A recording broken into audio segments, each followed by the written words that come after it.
আসসালামু আলাইকুম রহমতুল্লাহ। ITLabBDর পক্ষ থেকে সবাইকে জানাচ্ছি শুভেচ্ছা। তো গত ক্লাসে আমরা ইনভয়েস তৈরি করেছিলাম, সিম্পল ইনভয়েস, যেখানে কোনো নাম নাই, তারিখ নাই, ইত্যাদি ইত্যাদি। শুধু আমরা যোগ বিয়োগ করার খাতিরে এটা তৈরি করেছিলাম। আজকে আমরা এটার যোগ বিয়োগ গুণভাগগুলো দেখব। আচ্ছা, তো এখানে যোগ বিয়োগ গুণভাগ করার আগে আমরা একটু দেখে আসি যে খসড়া যাকে বলে, তো আমরা একটু খসড়া করে আগে দেখে আসি যে কিভাবে যোগ বিয়োগ করতে হয়। তো আমি এইখানে কিছু একটা সংখ্যা দিই, 5, 6, 7। আচ্ছা, এখন আমি চাচ্ছি যে এই তিনটা সংখ্যার যোগ করব এই জায়গায়। তো এটার দুইটা পদ্ধতি আছে। একটা হচ্ছে যে আমি এই তিনটাকে সিলেক্ট করলাম, একই সাথে সিলেক্ট করলাম, অর্থাৎ লেফট বাটন চেপে ধরে রেখে আমি শুধু ঘরগুলোর উপরে আমার মাউসটাকে নিয়ে গেলাম, কার্সরটাকে নিয়ে গিয়েছি, তো সিলেক্ট হয়ে গিয়েছে।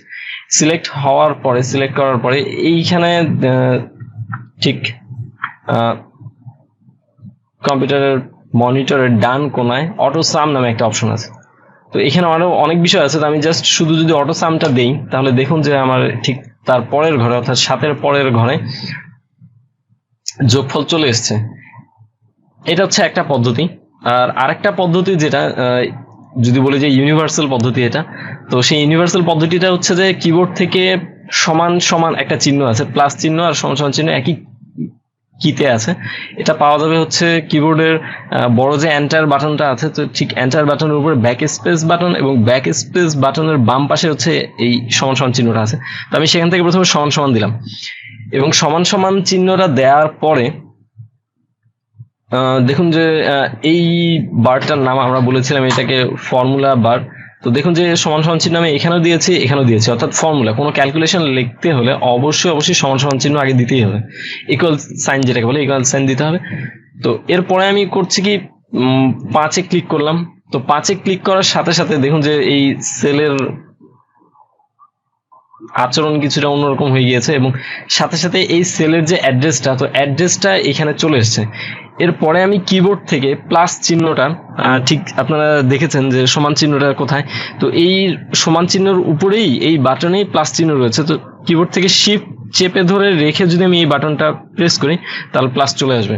আচ্ছা, প্লাস আসার পরে এর পরের ঘর যেটা, আমি এটাতে ক্লিক করছি। তো এখানে দেখতে পাচ্ছেন O20, অর্থাৎ এই সেলের নাম এটা হচ্ছে O20।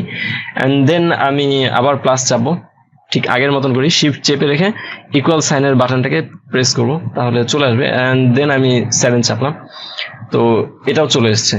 তো তিনটা ঘর অর্থাৎ তিনটা সেল আমার যোগ করা, অর্থাৎ যোগ করেছি। এবার আমি কিবোর্ড থেকে এন্টার প্রেস করব, তো দেখতে পাচ্ছেন 18 চলে এসছে। আর মজার ইন্টারেস্টিং বিষয় হচ্ছে যে এখান থেকে যদি কোনো একটা সংখ্যা আমি চেঞ্জ করে দিই, তো চেঞ্জ করে দেওয়ার পরে আমাকে আর এখানে এসে আবার যোগ করতে হবে না, এটা অটো পরিবর্তন হয়ে যাবে, স্বয়ংক্রিয়ভাবে পরিবর্তন হয়ে যাবে। যেটা আমরা ওয়ার্ডে দেখেছিলাম যে আমাদেরকে বারবার অর্থাৎ কমান্ড দিতে হতো যোগ করার জন্য, কিন্তু এখানে কোনো কমান্ড দেওয়ার দরকার নেই। দেখুন আমি 5-এর জায়গায় যদি 8 লিখি, আর 8 লিখে এরপরে যদি আমি এন্টার দিই, তাহলে এই জায়গায় ঠিক স্বয়ংক্রিয়ভাবে 21 চলে এসছে। এখানে যদি আমি 20 দিই এবং তারপরে যদি 20 লেখার পরে যদি আমি এন্টার প্রেস করি, তো দেখুন যে 35 স্বয়ংক্রিয়ভাবে পরিবর্তন হয়ে গিয়েছে। এরপরে হচ্ছে যদি আমি এই যোগটাকে তো আমার এখানেই করতে হবে এমন না, আমি এই তিনটা ঘরের যোগ অর্থাৎ এই তিনটা সেলের যোগ, এটাকে যদি আমি চাই এখানে করতে এখানেও করতে পারবো, যদি চাই এখানে করতে এখানেও পারবো, যদি চাই এখানে করতে তাও সম্ভব। ঠিক আছে, তো আমি এটাকে জাস্ট সেলটাকে মুভ করে নিয়ে আসি। দেখুন এখন 35 এখানে আছে। তো আমি যদি এখন এখান থেকে যদি 10 অর্থাৎ 10 দিয়ে এন্টার প্রেস করি, তাহলে দেখুন যে আমার এখানে 38 হয়ে গিয়েছে। তো এটা হচ্ছে যে এর একটা সুবিধা। আর আমরা চাইলে এটাকে ঠিক এখানে মানে পাশে একটা ঘরে করে এরপরে যে ঘর পরিবর্তন করতে হবে এরকমটা না, আমি এটাকে ধরুন ডিলিট করে দিলাম। ডিলিট করে দিয়ে আমি চাচ্ছি যে এইখানে করব। তো এইখানে শুধু আগের মতনই সমান সমান চিহ্ন প্রেস করে এইটা প্লাস এইটা প্লাস এইটা, তো দিয়ে এন্টার প্রেস করলে আমার এইখানেই চলে আসবে, ফলাফল এখানে চলে আসবে। তো এটা ছিল যোগের নিয়ম। তো আমি এখন একটু বিয়োগ করে দেখাই আপনাদেরকে। তো বিয়োগ ঠিক আগের মতনই একই নিয়মে করতে পারি আমরা। তো আমি বিয়োগটাকে এইখানে করছি।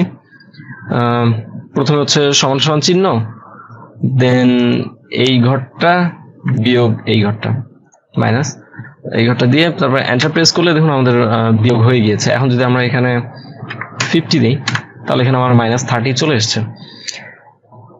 একইভাবে গুণ করতে হয়, ভাগ করতে হয়, সেম প্রসেস। মাঝখানে এখানে আমরা আরো কিছু দেখে আসি।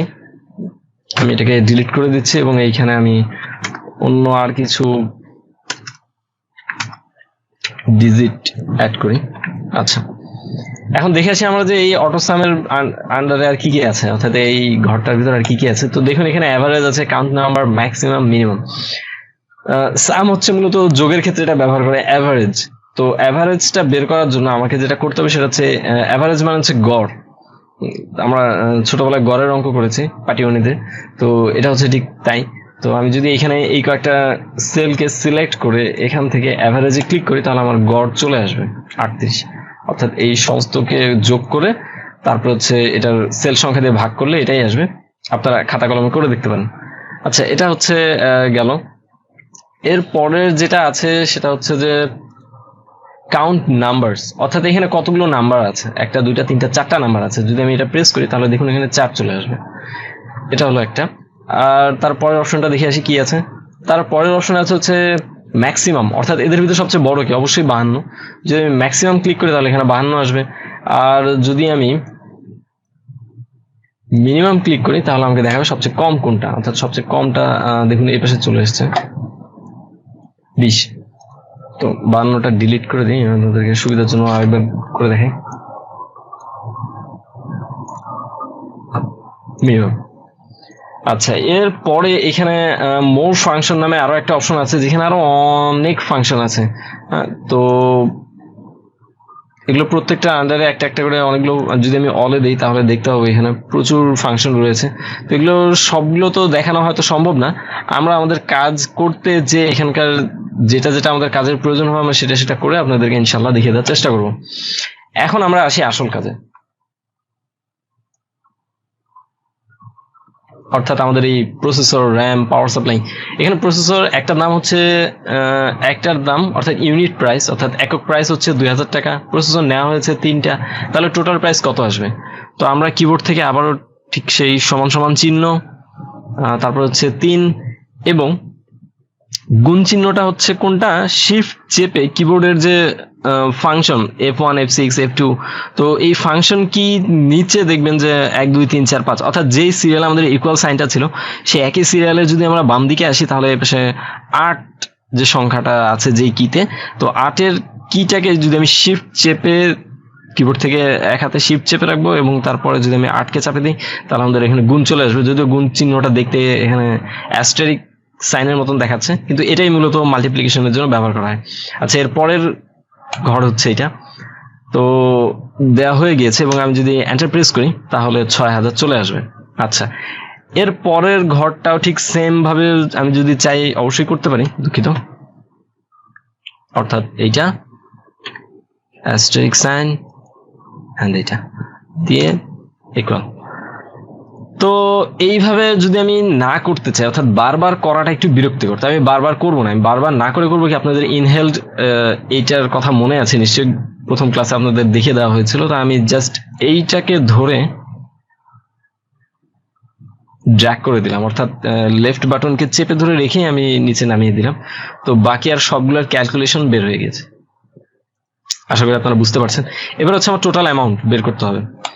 তো টোটাল অ্যামাউন্ট বের করার জন্য একটা হচ্ছে যে আমি এটাকে এইভাবে সিলেক্ট করে দেন এইখানে আমি অটোসাম দিয়ে দিলে চলে আসবে। আর আরেকটা হচ্ছে যে আমি আপনাদেরকে আরেকটা সিস্টেম শিখিয়ে দিই, আপনাদের যেটা পছন্দ হয় আপনারা সেটা অ্যাজ ইউজুয়াল ইউজ করবেন। তো আমি সাম, এটা হচ্ছে সাম লিখলাম, অ্যান্ড দেন সাম লেখার পরে একটা ব্র্যাকেট চলে এসছে। তো ব্র্যাকেট আসার পরে এরপর হচ্ছে আমাকে রেঞ্জ, অর্থাৎ কোথা থেকে কোন পর্যন্ত যোগ করবে এই জিনিসটা চাচ্ছে আমার কাছে। এর জন্য আমি করছি কি, লেফট বাটনকে এই ঘর থেকে চেপে ধরে রেখে আমি এই ঘর পর্যন্ত এনে যদি এন্টার প্রেস করি তো আমার এইখানে চলে এসছে এটা টোটাল কত। যদি এখান থেকে কোনো একটা আমার কমে যায়, দেখুন আমি 5-এর জায়গায় এখানে 6 দিচ্ছি, তাহলে আমার এইখানেও অ্যামাউন্ট পরিবর্তন হয়ে গিয়েছে, এইখানেও অ্যামাউন্ট পরিবর্তন হয়ে গিয়েছে। পেইড অ্যামাউন্ট ধরে নিই যে ক্রেতা হজরত আমাদেরকে সম্পূর্ণ পেমেন্টটা দেয়নি, তো সম্পূর্ণ পেমেন্ট না দিয়ে উনি হয়তো বা 25,000 দিয়েছে, তো আমি এখানে 25,000 উল্লেখ করি,